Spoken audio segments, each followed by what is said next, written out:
As Dave said, allow me to first read the statement concerning the visit that we just had here in Japan.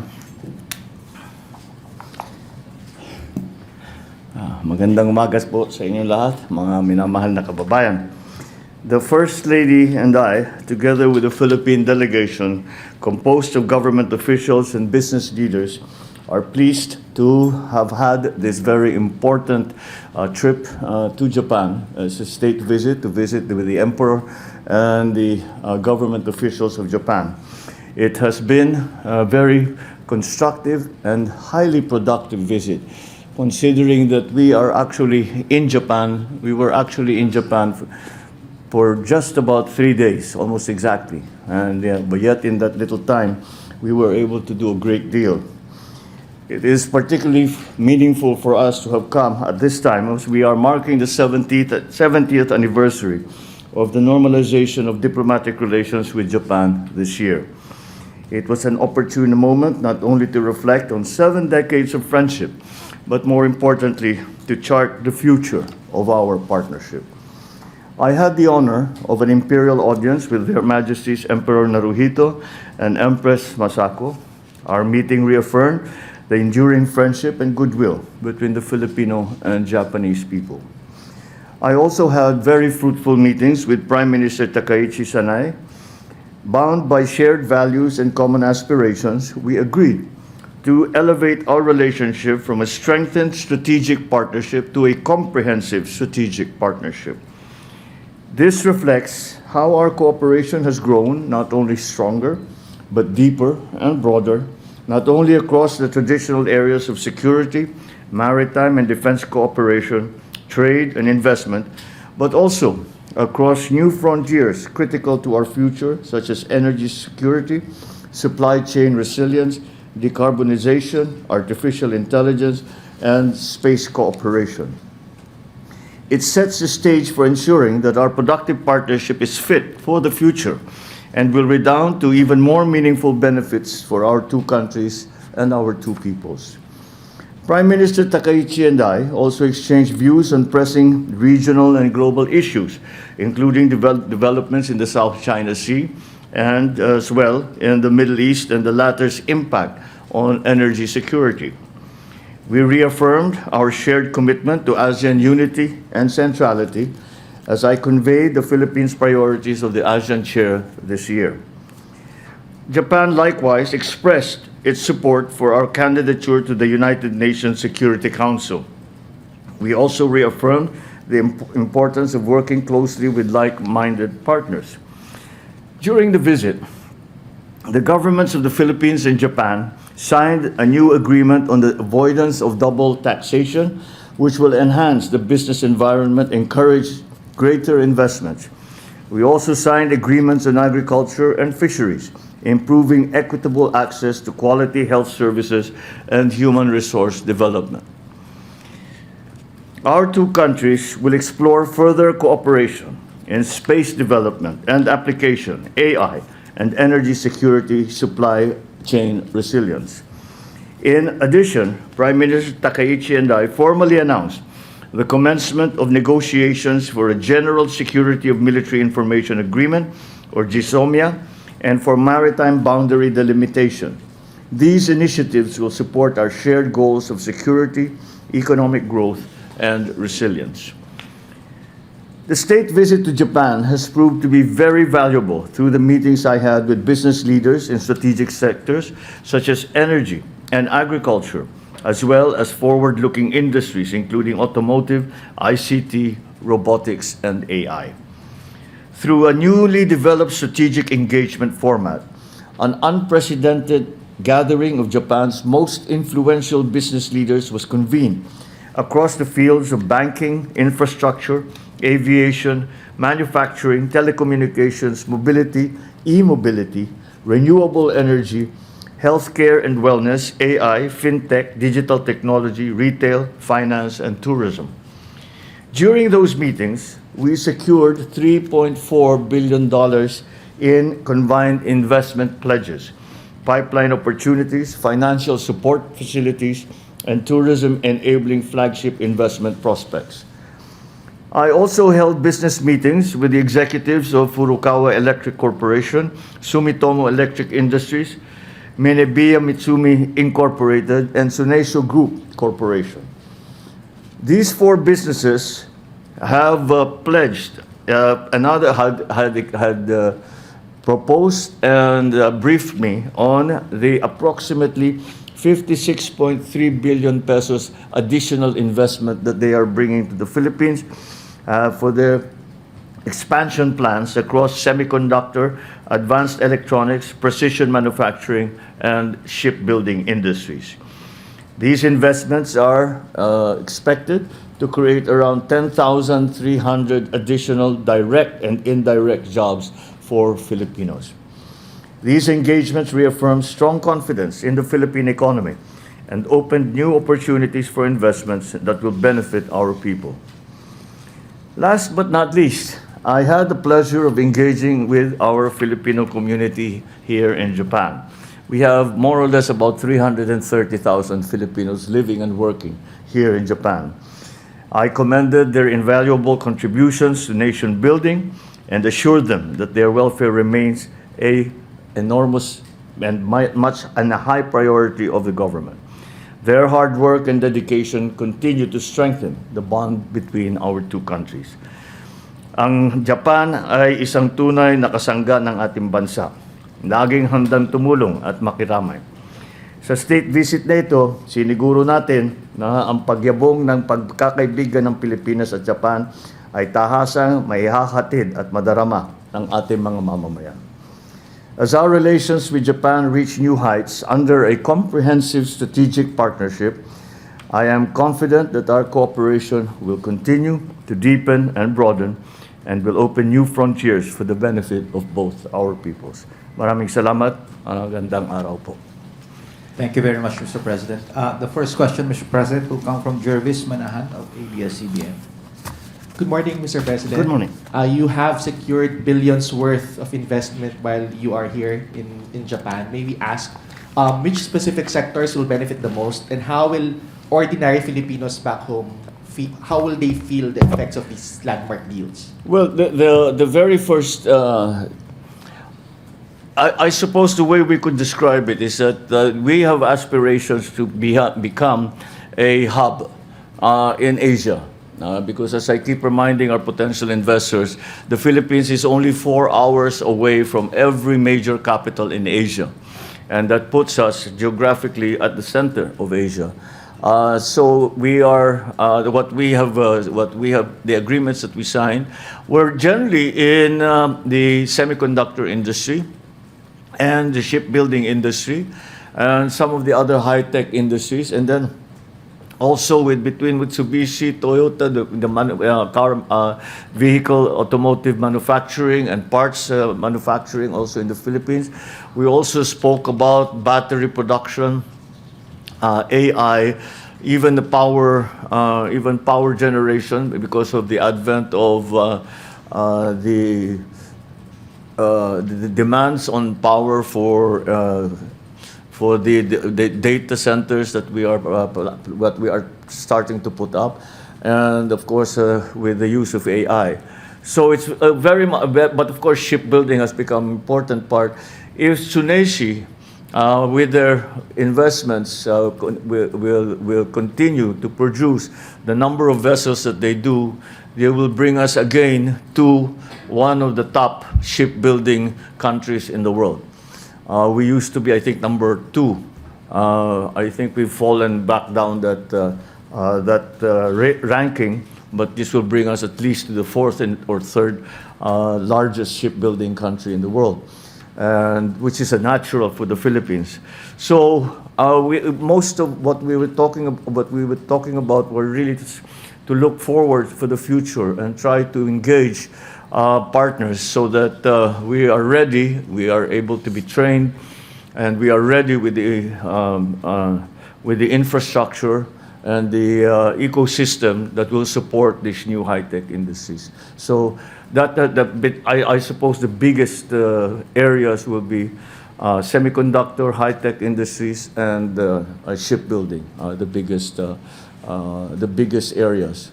But that does not preclude so many other things: agriculture, smart cities, high-tech. Marami, because as we know, Japan is a world leader when it comes to these technologies and to these strategies, and we have a lot to learn from them. So that's what we have made arrangements and agreements for.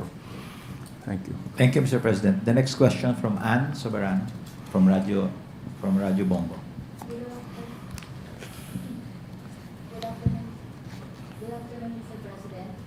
Mr. President, may we know po kung ano ang mga pangunahing napag-usapan ninyo with Emperor Naruhito at sa inyong naging pagpupulong po? And ano po naman ang naging mensahe ni Emperor kung meron po sa inyo at sa mga Pilipino? Ganon din at pinag-usapan sa namin ang pagpapaganda, papalago, papalapad at papalalim ng relasyon ng Pilipinas at saka ng Japan. At dahil hindi napag-usapan din namin kung ano yung mga maaari pang gawin upang maging mas malapit pa ang ating dalawang bansa. Nung dinner, nung state dinner, nakasama His Majesty the Emperor at saka Her Majesty Empress, ay iba naman yung pinag-usapan namin. We talked about our shared experiences in Oxford University, and it turns out mga music lover din pala yung Emperor at Empress.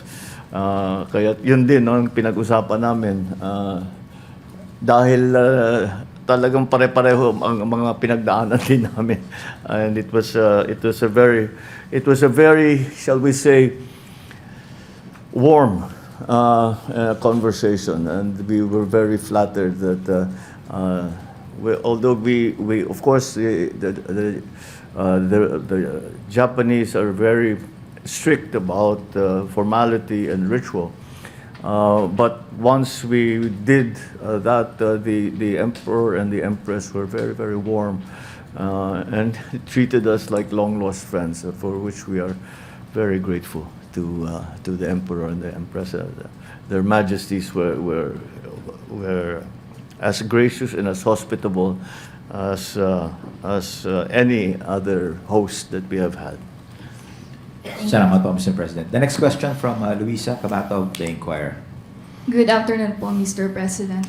Can you tell us more about the Philippines' deal with Japan regarding weapon exchange and intelligence sharing?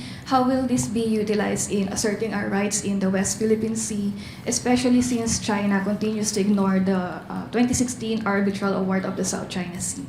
Well, I think in terms of those items, we reinforced our continued commitment to the rule of law, to international law, to the UNCLOS for freedom of navigation in South China Sea, and that is something that we have based all of our dealings with Japan on, especially in the defense and security aspect of it.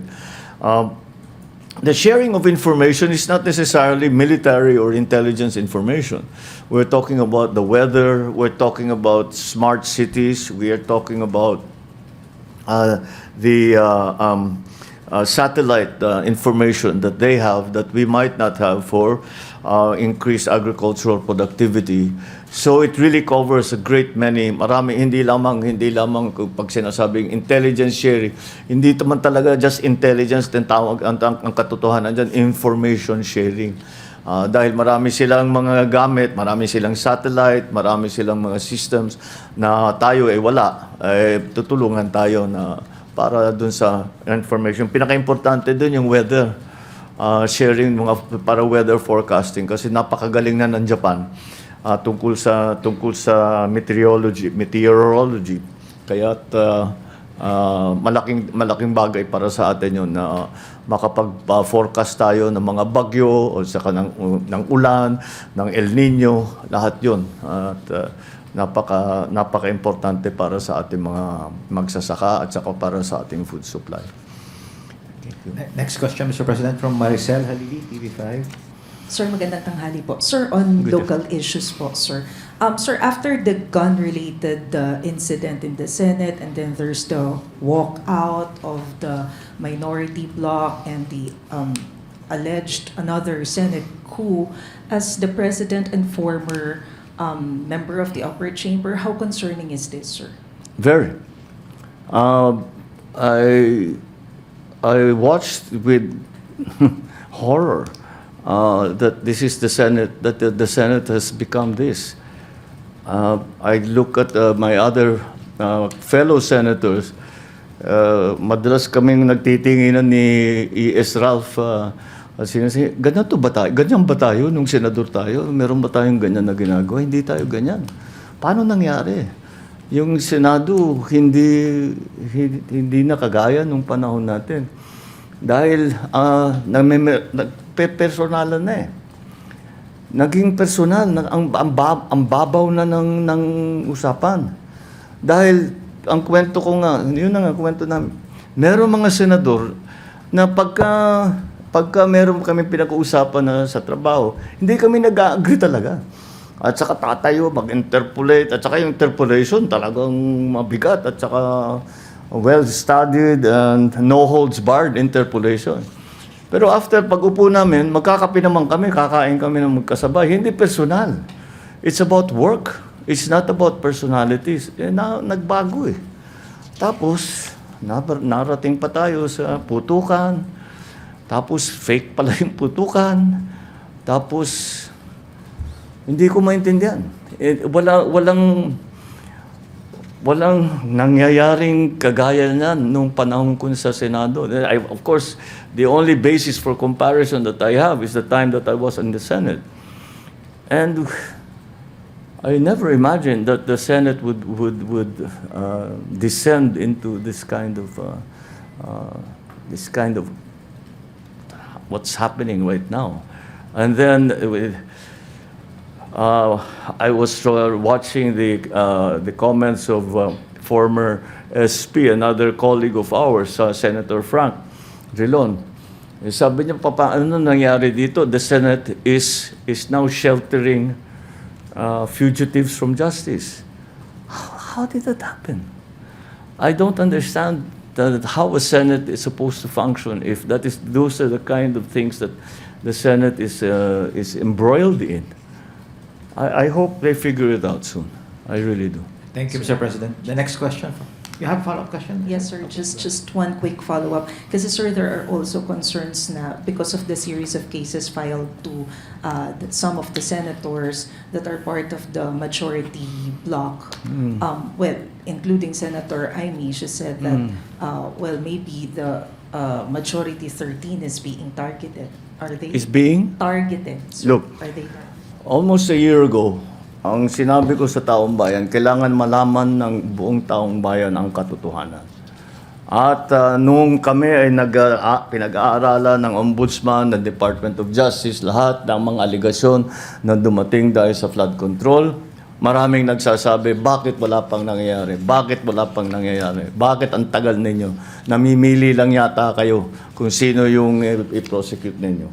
Ngayon, nandito na. At dahan-dahan lumalabas na ang katotohanan. At dahan-dahan na. At ang pinakamaganda, kung talagang may kaso, kung sila ba naman ay walang ginawang mali, ay lalabas naman yan sa pagsusuri ng paghusga. At kaya naman, eto na yung mga ang hinihingi sa amin ng tao. Alamin nyo, ilabas ninyo lahat ng katotohanan. Ito ang aking ngayong ginagawa. Hindi pa tapos ito. Patuloy pa ang investigasyon, patuloy pa ang mga pag-imbestiga at pag-aaral at sa intelligence and information gathering tungkol sa mga iba't ibang aligasyon kung kani-kanino pa. Hindi ko alam kung paano napunta na sinasabi na yung majority ngayon ang tinatarget. Dahil kung tutusin ninyo, hindi sila majority noon. So, that does not apply. It was because of the allegations that were made and the investigations that were conducted upon learning of those allegations against kung sino man. And kung ano man ang naging alignment sa Senado, walang kinalaman yun. Ito pa rin ang mga tao na lumabas ang mga pangalan doon sa, kung titignan ninyo, ano ang, kung saan pinagbabasihan lahat itong mga ito, ay doon sa testimonya sa Blue Ribbon Committee. Doon naman lumabas lahat ito. So, binigay ng Blue Ribbon Committee sa Ombudsman at sa DOJ ang mga findings nila, ito ang naging resulta ngayon. So, it has nothing to do with the alignment. Kung magbago yan, the alignment is different again tomorrow. I'm not saying it will be, but if the alignments are different again in terms of the majority, paano mo sasabihin pag nagbago na naman yan? So, walang kinalaman yung majority, minority sa Senado. Ito ang dahil sa resulta ng mga investigasyon ng Blue Ribbon Committee at ang iba't ibang ahensya ng pamahalaan. Thank you, Mr. President. Thank you. The next question from Alexis Romero, Philippine Star.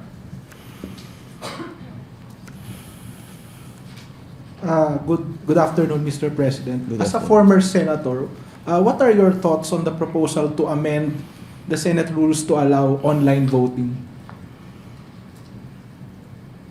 All right. As a former senator, I suppose I'm reasonably qualified. I disagree with that. I understand that we had to do it in COVID because there was a health risk. But I do not see any particularly good reason for us to allow it now. It seems to only be applicable to Senator Bato para makaboto si Senator Bato dahil nagtatago siya.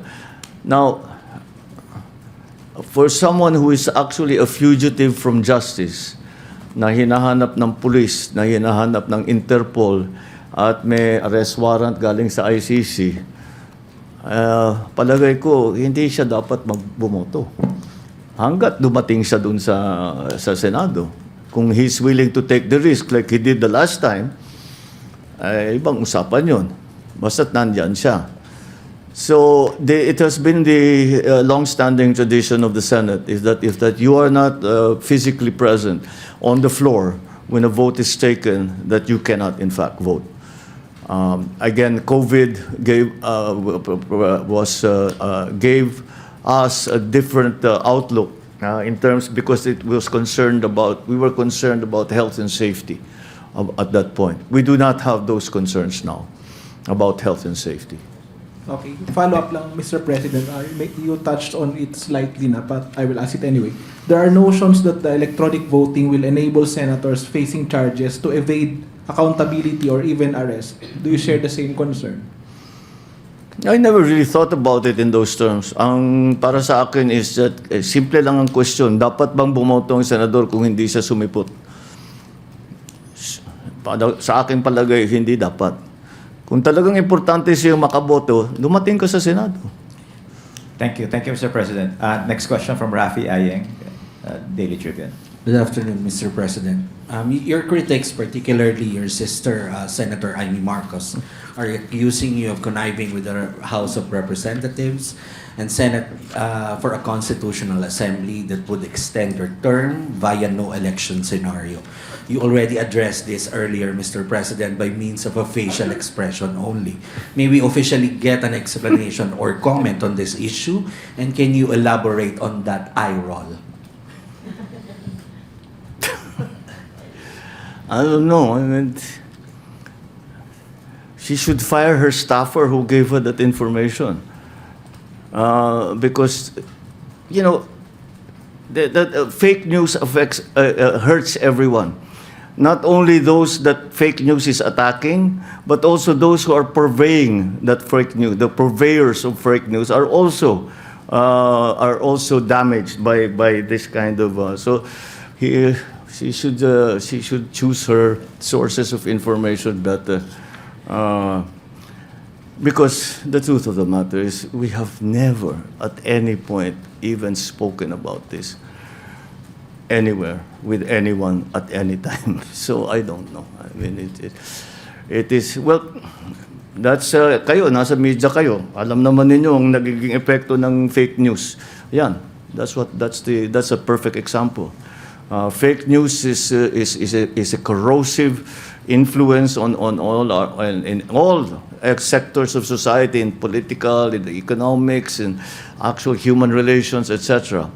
And if you're not part of the solution, you become part of the problem. And that is a perfect example of that. Salamat po, Mr. President. The next question from Ivy, Billionario. Hi, Mr. President. Good afternoon. Good afternoon. Sir, are you still satisfied with Secretary John Vickermuli as the ING chief, given the strings of fugitives of justice being able to go past law enforcement? But yes, I don't know why that rumor went around. I think somebody wants his job. Kaya kinakalat na matatanggal na siya para siguro ang inaasahan nila sila ay mailagay. Pero wala kaming pinaplano na ganun. The only latest change in the cabinet was in Dole. Because Secretary Benny has asked to take a step back. He has some issues that he has to deal with. And so we have appointed a new cabinet secretary for Dole, which was former Senator Francis Tolentino. Thank you, Mr. President. Sir, just to follow up. Okay.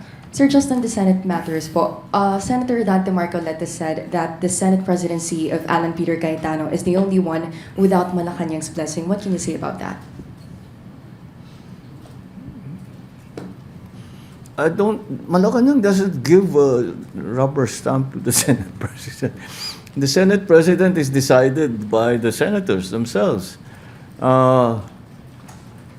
I mean, of course, we are aware of the goings on in the Senate because it's important to us to be well informed. But is he implying that I somehow choose the Senate President? I think you ask any senator, ask me as a former senator, I will laugh in your face because that's simply not true. Utusan mo yung senador na ito yung boboto mo. parang out of this world yata yung mga usapan ka lang. Salamat po, Mr. President. We have last two questions, Mr. Okay. President, from Evelyn Quiroz of Filipino Mirror. Good afternoon, Mr. President. Good afternoon. Naglaps na po yung 1-year ban on losing candidates. Meron po po tayong ina-expect na ibang appointments in the coming days? Possibly.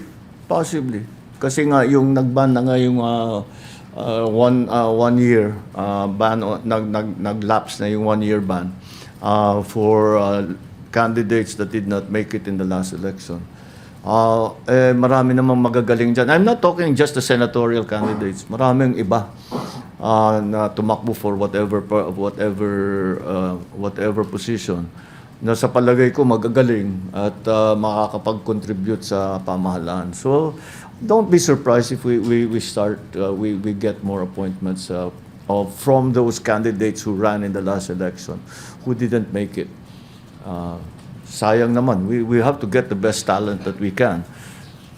Yes. So yes, that's a natural progression. Thank you, Mr. President. The last question from Ivan Mayrina of GMA7. Good. Mr. President, next month you will be marking your 4th year in office. Oh my God. At a time that many may consider a tumultuous phase in your presidency. Yeah. Are you going to take steps and how to turn down the political heat so that you may accomplish whatever is left in your term? The only persons who can turn down the political heat are the people who turned up the political heat in the first place. I have never turned up the political heat. I have never attacked anyone. I have never put down anyone. I have never declared war on any political group whatsoever. All I do is work. So, those who have raised the heat, those who are making all kinds of preposterous allegations, they have increased the heat, the political heat. Only they can turn it down. not those of us who are just working and trying to do the best job for the Filipino people. It is the people who have indulged themselves in politics for their own benefit, not for the benefit of the people, not for the benefit of the system, not for the benefit of anybody but themselves. Sila lamang ang pwedeng magbaba ng gulo na nangyayari. Hindi galing sa amin ang gulo na yan. Might you address them directly, Mr. President? Who are you referring to? Oh, come on, there are many. There are many, but that's the nature of politics. That's the nature of politics. It's like a legal process. It is an adversarial process in many ways, and that's what happens.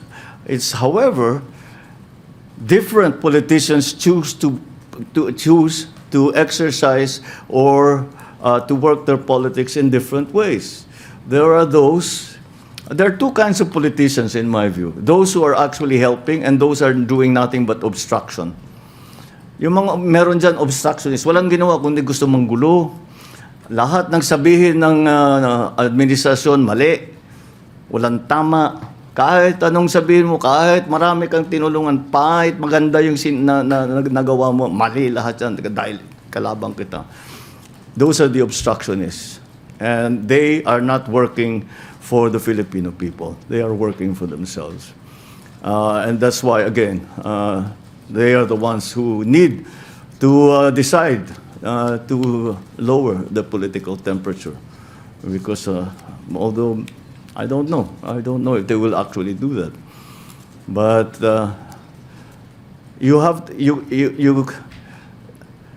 if you are desirous of lowering the political temperature, you have to look at who raised the political temperature in the first place. They are the ones who can lower the political temperature. Okay, maraming salamat po, Mr. President.